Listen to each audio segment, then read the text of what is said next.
Greetings again from Peterborough, New Hampshire, the land of warm sweaters, woolen mittens and hats, and snow boots and cozy warm down coats. I am tickled to be with you again this morning, even as I wish I could be in Naples with you.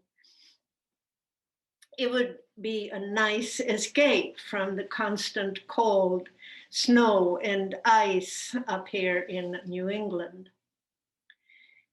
Thank you all who helped with the techie stuff in this virtual world, putting together seamless worship.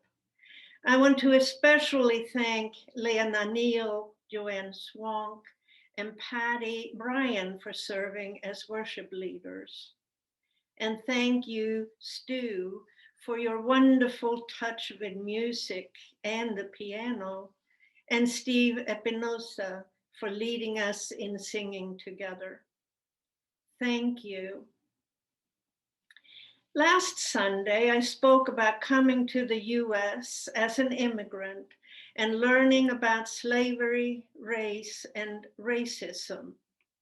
The first 10 years, I didn't learn much other than trying to assimilate to a new culture and finding my way around. That changed during the second 10 years and had a lot to do with me becoming a Unitarian Universalist and an active lay leader. As my ignorance, innocence, avoidance, and denial peeled off, I became more and more aware of the reality of racism, not just in the past, but ongoing. 2 Sundays ago, I shared my experience at the 1993 General Assembly of the Unitarian Universalist Association and the lessons I learned from the Thomas Jefferson birthday ball debacle, a serious racial controversy that sent shockwaves through the Unitarian Universalist Association.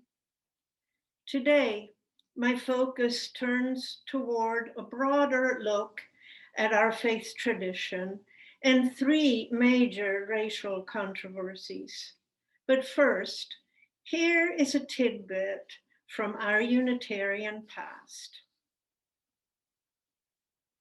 The fall 2010 issue of the UU World included an article about Theodore Parker in recognition of the 200th anniversary of his birth in 1810. And I quote from the very beginning of that article. Theodore Parker was perhaps the most influential Unitarian minister who ever lived. He was one of the greatest American preachers, the leader with Ralph Waldo Emerson and Margaret Fuller of the Transcendentalist movement, and a major anti-slavery leader and theorist of democracy. Now, addressing the Massachusetts Anti-Slavery Convention at the State House in Boston on January 29, 1859, Theodore Parker, who was then 48 years old, said this: I do not pretend to understand the moral universe. The arc is a long one. My eyes reaches but little ways. I cannot calculate the curve and complete the figure by the experience of sight. I can divine it by conscience. And from what I see, I'm sure it bends toward justice.